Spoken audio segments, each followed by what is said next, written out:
This is J.R. Jelly Eagle speaking from Willow Studios, where Mimi Bigarse is recording 2 new albums based on her debut album. I am now going to speak to Mimi live in person. So Mimi, what's all the controversy about your new video? Well, I don't know. It's quite strange, you see. Well, the video I wanted to explore different aspects of sex and religion. And you see, combining the two, it's bad enough just having one of them, but combining the two is even worse, you see. And the public and everyone, the press and everyone, they've all taken it the wrong way, I think.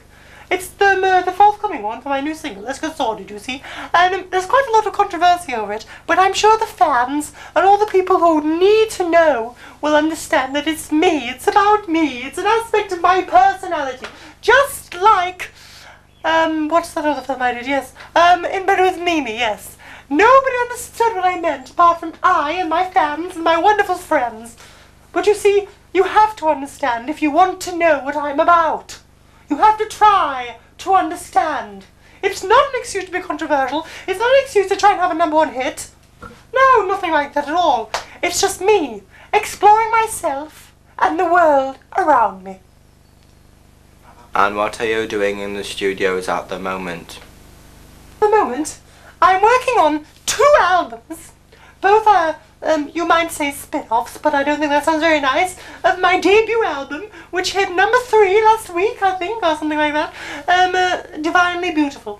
One is called Divinely Remixes, Divinely Remixed even, which is a compilation of remixes, plus 2 new tracks, I'm the Queen, a duet I did with Yvonne Berner earlier on this year, and I Will Survive, a cover of the classic smash hit by Gloria Gaynor.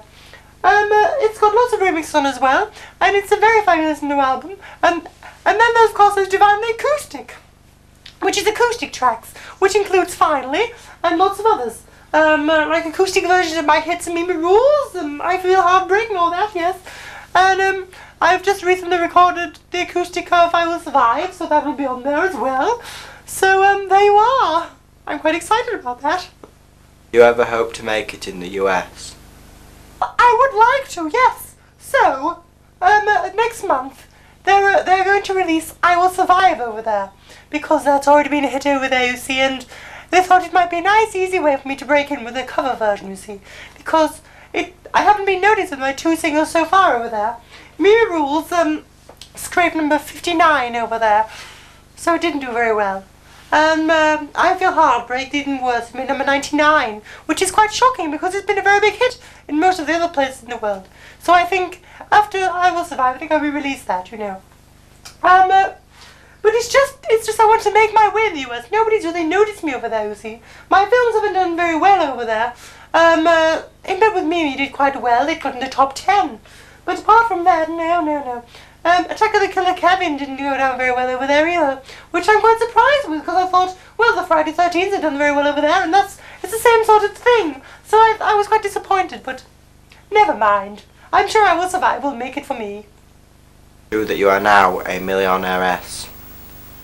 Well, there's lots of rumours and the press and all that, all the gutter press and things, who say I'm a millionaire and things, but it's not true at all. I have made quite a lot of money, a substantial amount of money, I might say, but I'm not nowhere near a millionaire yet. I've only done 1 album, I've only done several singles, I've only done a few films, and I mean, this time last year, I wasn't even famous. I was still struggling in my way to become an interviewer. But I think one day I will probably be millionaire because I'm so talented and everything. But not yet, no. All your money? Well, with all my money, I recently purchased a yacht which I named Mimi's Liner.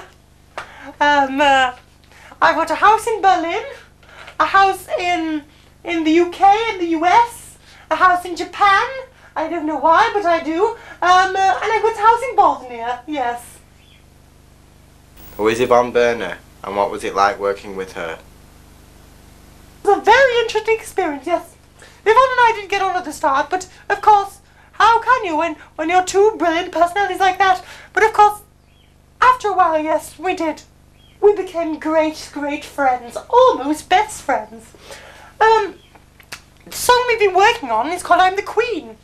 I mentioned it earlier, and it's taken from the new album, forthcoming album, Divinely Remixed. And it's the next single, double A side with Let's Get Sordid. That's my new single. Yes, released soon, by the way. Follow to the Smashing I Feel Heartbreak, which is number 2. Yes, and this debut single, the debut single even. And this is the song I've done with her, which we've been working on for a while now. And we've done a video as well. Not quite as controversial, but a bit of violence, so there's a bit of controversy with that actually.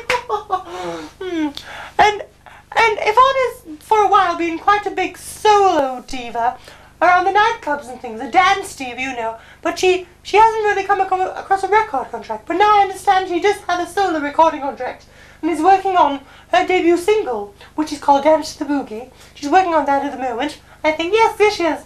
Because people finally realised what a great talent she is, and it's all because I discovered her, really. I saw her, I was out clubbing one night, and you know, and there she was on stage singing away, and I thought, what a woman. I thought, I've got to do a duet with her. So there you are, and I made someone else a star. What are your plans for the future? For the future? Well, I haven't done any films for a while, so I'd like to do a few films. I'm looking at some scripts at the moment, and I've recently completed one.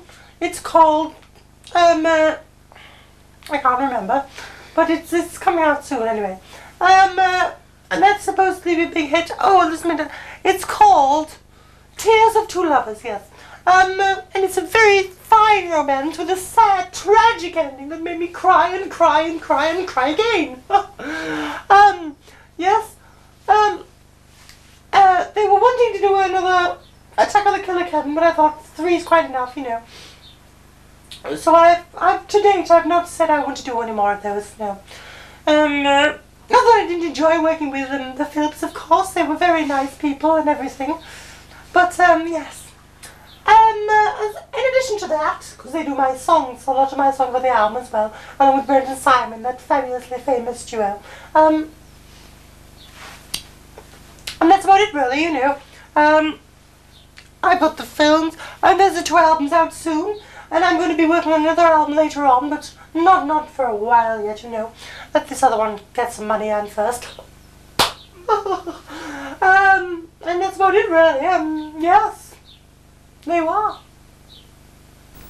Well, wasn't that an interesting interview? Thank you, Mimi. And goodbye.